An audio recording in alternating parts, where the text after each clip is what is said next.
Welcome to a new program about creation, creationism, science, hosted by Alpha Omega TV. Our guest today is Mr. John Mackay, geologist, International Director for Creation Research, Australia. Welcome with us. Thank you, Romulus.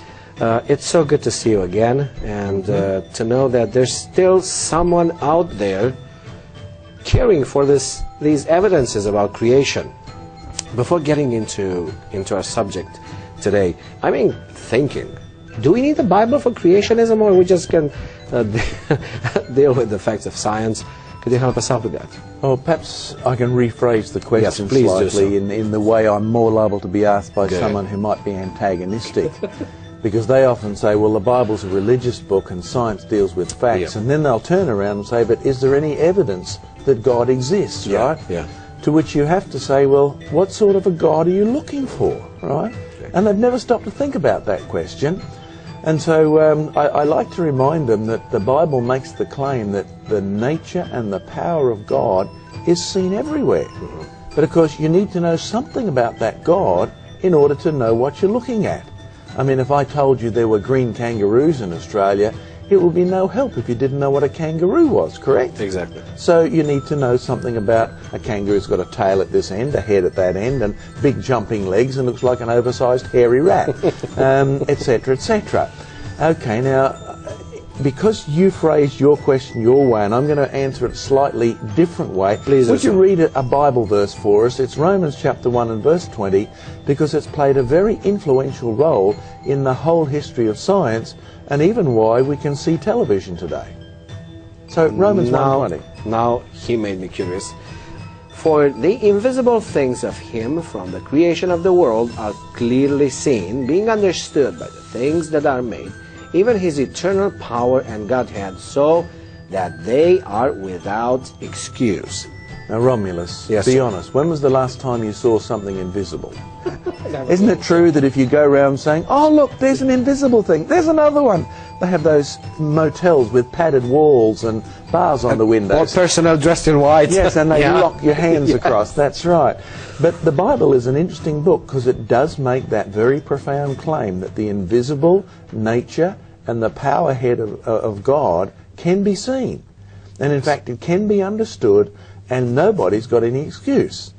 Now, I remember having a very interesting discussion with the man who designed the guidance system on the space shuttle. The space shuttle, that's science, isn't it? We go to the moon, we go to the, we go into outer space, we need advanced technology, advanced science. And this guy, I mean, there's no doubt about it, he was a genius in his own field. And he and I were discussing, where would you go to look for God? Because you remember when the Russian cosmonauts got up into outer space and they first of all said, we didn't see God, therefore he isn't? And I'll always be grateful to the American astronauts who said, well, why didn't you step outside your spaceship? You would have met him face to face, right? And so you need to know the right question to ask in order to look for the right answer. So the question is, what sort of a God is that verse talking about? Because one scientist actually pursued that verse to the end point where we can see television today. And I'm sticking to that point because people are watching and they don't realize that that verse and television and whole heaps of other things, scientific, are all connected. Now, that verse speaks about the God who created, correct? Yes. It says his nature and his Godhead. All right, now, you've trained in theology, so what's the word Godhead usually mean?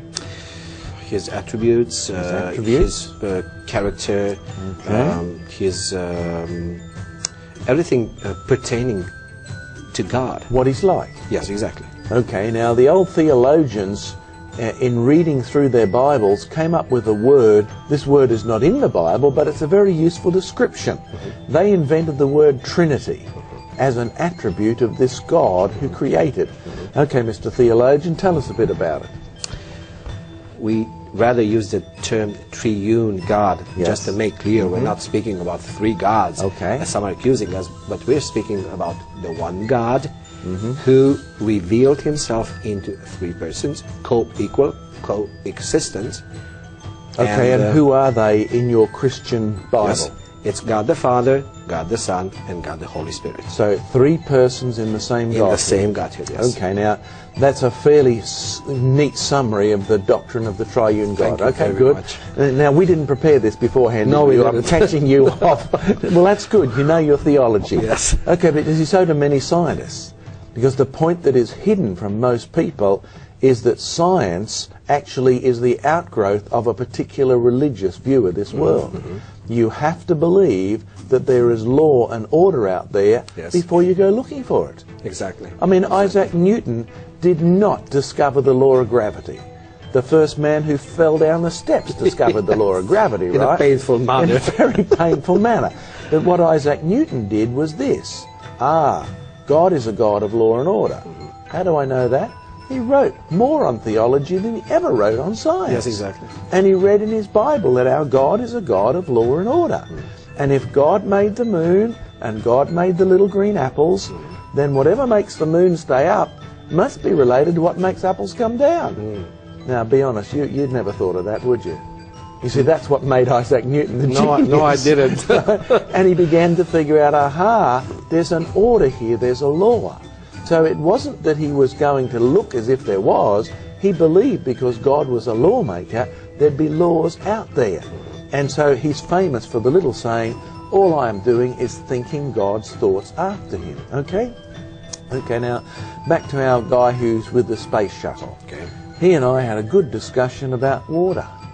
Now, water is an interesting substance, isn't it? It's a liquid subject. It's a liquid. Well, if I tipped it out, we'd soon discover that. Yeah. But of course, if I put it in the refrigerator Yes. and turn the temperature down to -10, Yes. what happens? It's going to turn into ice. Turns into ice. But then if I put it in the kettle and turn the temperature up to 120, It's going to turn into steam. turn into steam. And of course, then he reminded me of the lesson that I'd done in second year physical chemistry at university, where basically here's what we did. We took the test tube, we put water in it, we pulled all the air out so there's only water in there, and we locked it up so there's nothing can get into it except for water. And then we dropped it in the freezer. And as we decreased the temperature and increased the pressure, it reached a point where it went poof, and all of a sudden there's water in the bottom, ice in the middle, and steam at the top. Interesting. And all 3 are there at once. Yes. Now, in fact, that number 3 is an interesting number because didn't you tell us about a triune God? Yes. What does tri mean, please? It's 3. 3.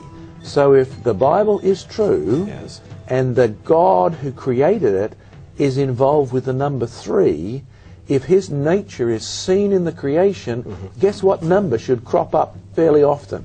Let me guess. 3. Very good, Oh, very my good. God. No wonder they pay you for doing these sort of things.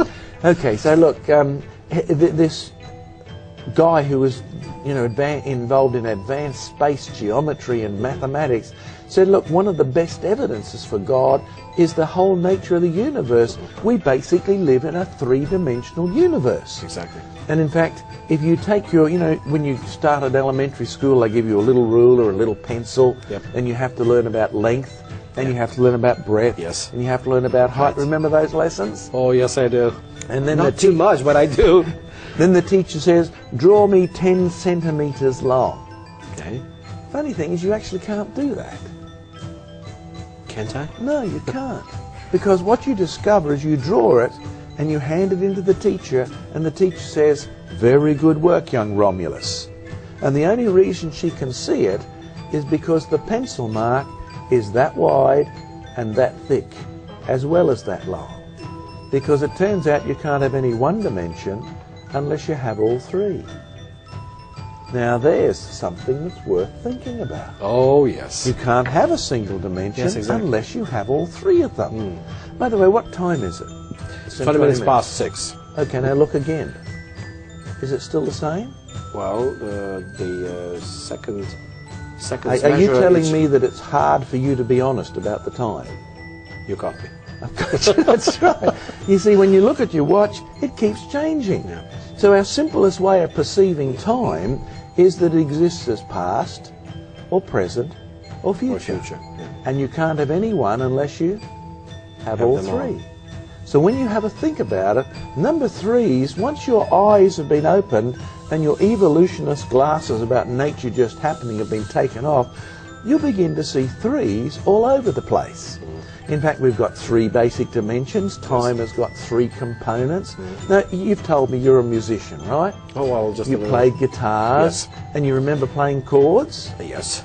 Well, I know you didn't do theory because we had that discussion, but in reality, there are 3 notes to a chord, and when you play all 3, it sounds like harmony. One beautiful sound. But because I used to write my own music, and you'll find many scientists do this, right? Because there's a connection. Yeah. There's order in music and there's order in science. The minimum harmony is 3 half tones. The number 3 again. And then you cross bridges to go into towns, and you cross rivers with massive bridges. Like I was in Scotland last year, and you cross the 4th bridge on the train. It's been there for 130, 40 years, whatever. Magnificent construction. And in reality, it doesn't take long for you to begin to spot 3-sided shapes. The engineers long ago discovered that the triangle was basically our strongest structural feature. Yes. But okay, you've done a bit of maths at school, correct? Just a bit. Just a little bit. And isn't it true you have all sorts of different size triangles? Oh, yes. And some of them have got a right angle? Yes, sir. And some of them are long and skinny and they've got 2 equal angles? Yes, sir. And some of them have got 3 equal angles? Yes. All right. Now let's equilateral test this. triangles. Very good, but it's coming back, isn't it? See, Yes. you don't ever forget anything. It's just remembering it. That's the hard bit. Now, when you have a think about this, if you wanted to test Romans chapter 1 Yes. to the limit of all the triangles that you could make to support a bridge or a building, Yes. only one of them has got 3 sides that are equal. That would be the closest representation to a triunity, correct? Yes, exactly. No matter which side you look, Yeah, they all exactly, appear to be the exactly. same, even though from this perspective you can see they're not, right? Yeah.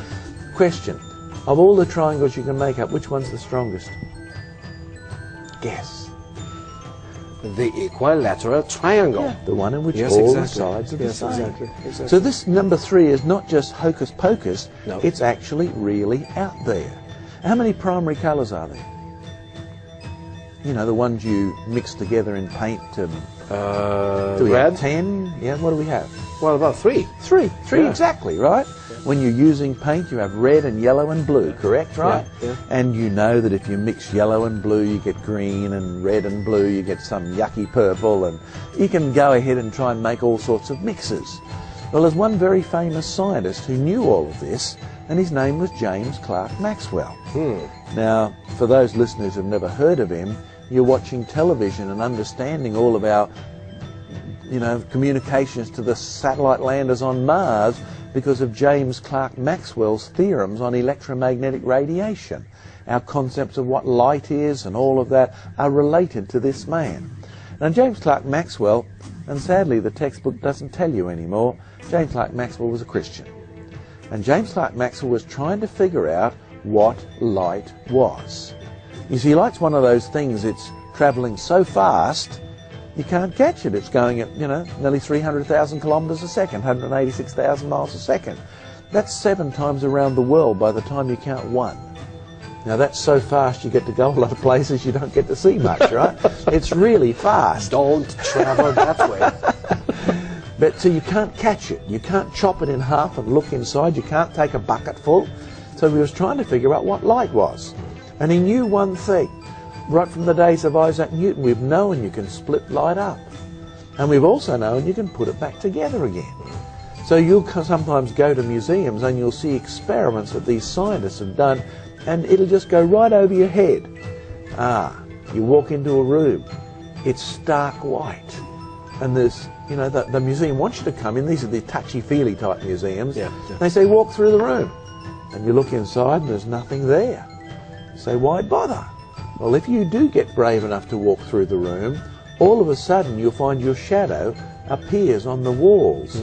You have a red shadow here, a yellow shadow here, and a blue shadow over there. Because what they've done is they've stacked the ceiling with red lights, blue lights, and yellow lights, and when they switch them all on, the 3 become 1. and it appears white to you. Interesting. Unless you get in the road of it, Yeah. and then you block out Yes, the other the other two. two. Right? And so Interesting. that's what happens. So James Clerk Maxwell, being the genius that he was, as well as a Christian, said, I wasn't there when the world was made, but God was. So let's go back to Genesis chapter 1. And would you read us verses 1 to 5, please? Let's read together. In the beginning, God created the heaven and the earth. And the earth was without form and void, and darkness was upon the face of the deep. And the Spirit of God moved upon the face of the waters. And God said, Let there be light, and there was light. And God saw the light, and it was good, and God divided the light from the darkness. And God called the light day, and the darkness he called night. And the evening and the morning were the first day. Okay. God saw the light that it was Good. Now, you're enough of a theologian to remember a conversation that Jesus had with a rich young ruler. Yes. So the rich young ruler said, Good master. Yes. And Jesus said, Why do you call me? Good. There is nobody good except for? One. So therefore the nature of God, who is good, is seen in his creation of light. Because he called it good.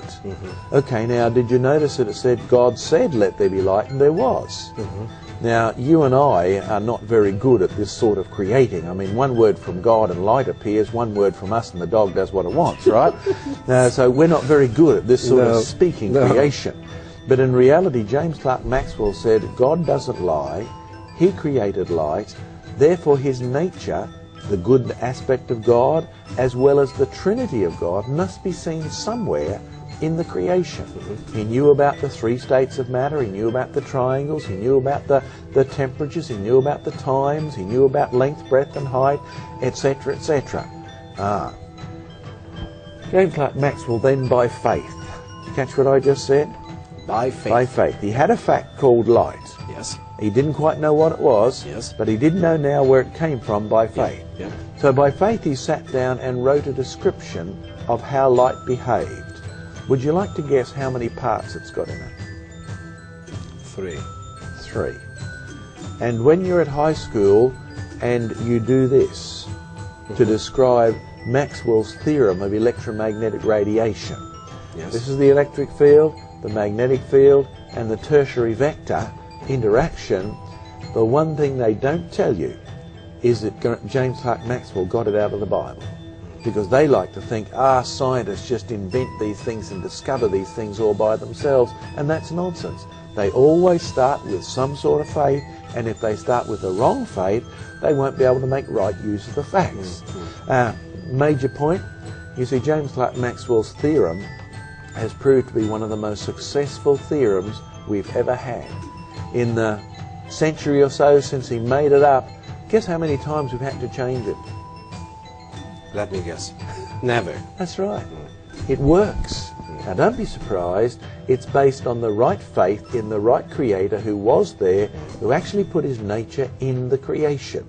So just so we can make a few points here, would you go back and read Romans chapter 1 again?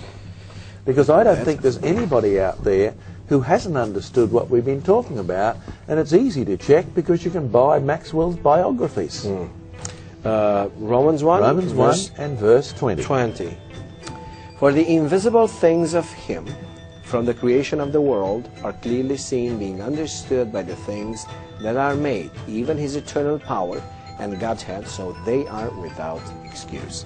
Now that's a very somber challenge, isn't it? Yes, it is. Because when you see someone on television and they're saying, over the past 300 million years, fishes have grown legs and turned into Me. Romulus Company.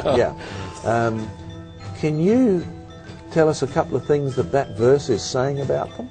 I mean, I'm catching you on the spot, but read it again to the viewers as they think through the question as well.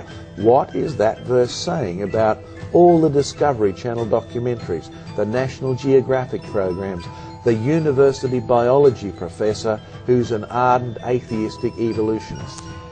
Basically what it says here, that they are understanding everything by the things that are made.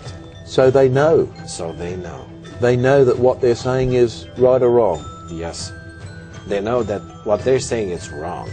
Ah, that does raise a good question, doesn't it? Why are they saying it? If they know from the evidence that creation is true, and they know and they understand it, therefore they know that what they're saying is a lie. There's something pretty serious actually happening behind the scenes. Yes, it is. And it does mean that anybody who's watching our program today, if the pennies finally clicked, really we're just getting you to the point you'd already reached yourself, but you'd refuse to acknowledge. Yes. Because you knew it. I mean, be honest, is it hard to count to 3? No, it's not. It's easy. Not even for me. And you all learn about primary colours in school, and you all learn about 3 states of matter. And I'll be honest with you, Romulus, I first came across this subject in a PhD written in the middle 1800s. Question, why had it been removed from circulation? Because the fact is, this PhD was a very thorough work on the Trinity showing in the creation, the number 3. And I'm sure the viewers can go home and start looking for more 3s, right? And till, you know, it's like every time if you buy a new red car, all of a sudden you see them everywhere. Your eyes are opened up. That's true, isn't it? Exactly. And what we've got here is something that's a challenge to every one of our viewers and all the atheists and that they may be trying to reach. Never believe someone who says, I couldn't believe that. Oh, it's all right for you. You understand it. Yes. In reality, they've seen it. Yes. They know it. Yeah. And they understand it Yes. because it's simple enough for a child to see. You mentioned an interesting thing. It may pass as a joke, but it's not. It's very serious. You mentioned that Americans ultimately advised Russians, if you wanted to meet God in outer space, you should have stepped out of this space shuttle and you could meet him right on the spot. John, this sounds jokey, but it's not. Ultimately, we will all need to face God. We will like it or not. One day, we will step out of our little shuttle that has only that much energy that God provided to run. And we're either running to Him or away from Him. Could you please just put it in a nutshell? A small take with you for those who are still in their little shuttles and still really did not decide yet. They're trying to think of how to decide. Yeah. Well, I travel the world several times every year. There's some things I've discovered. Buddha can't help you one bit. Hinduism will never get you there because you have to take yourself and you don't know where you're going. If you look at some of the modern religions, you know, the scientific Scientology ones, again, it's what you do to help yourself and you don't know what to do to help yourself. Yeah. So the one thing I'm really glad about is that this God who the Bible talks about in Genesis 1, that He made the world, this God who Romans talks about, you can see and hear and understand, has not only made that so clear, He's made it possible for us to know Him. And the reason I've stayed a Christian is that I certainly accepted by faith that Christ had lived and died and rose from the dead, but the most joyous discovery of my life is out of John chapter 14, where Jesus said, if you love me and you obey my commandments, I will make myself known to you. Beautiful. So therefore, this God is not waiting for you to reach the end of your journey and jump out of the spaceship to see if He's there. He's prepared to come to you right now. Of course, it can be a little bit humbling because you have to admit that you are what He says. He made the world good. We sinned. We turned our back on Him. That's why we pretend we can't see all of this. And we have to admit that He is God and His Son Jesus Christ is also God, who died in our place, your place, their place. And He will come and He will give you the joy of new life. And then you won't even be afraid to meet Him face to face. Excellent. So many times we do preach to our listeners. We tell our listeners. We beg our listeners to understand one major, ultimate, supreme difference between Christianity and any other religion. could you tell us, just in the couple of minutes left behind, what this Jesus Christ did so important that makes Christianity different of any other religion? Because, yeah, we are supposed to make some choices. It seems to all of us, knowing Him, that it was first God who made a very special, an ultimate choice. Well, you find there's only two sorts of religions in the world. There's those where you try and do your best to arrive at an end point and hope that whoever is up there or down here or around there will be happy with it, and you don't know for sure.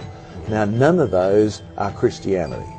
Christianity is the one exception where this God has become a man and come to this planet because we were such sinful creatures we could not get to where He was. Now, if you want to think that through, I'll give you a brief summary of Genesis 1 to Revelation 22. You see, Genesis 1, God made the world good. Genesis 3, man made it bad. He sinned. Yes. John 1, the good God became a good man. John 3, the good God who didn't sin died in the place of sinful men so that we might once again become the sons of God. There is a summary. God will come to you if you will humble yourself and accept His Son as Lord and Christ. That's the difference. Mr. Mackay, thank you so much for being with us today. We're looking forward to seeing you very, very soon and to talk to you some more and allow you and being honored to listen to you. Precious viewers, the Almighty God came in the exact second of the time needed to come to meet us. He sent His only begotten Son forward to come and meet you. And He is waiting for you to say something out of your heart. That's something that is, who am I? Can I know you? Do you understand me? This is what I did. I asked the question just by simple faith. Is there anyone who listens? And if there is, can you help me, please? And here I am after 14 years.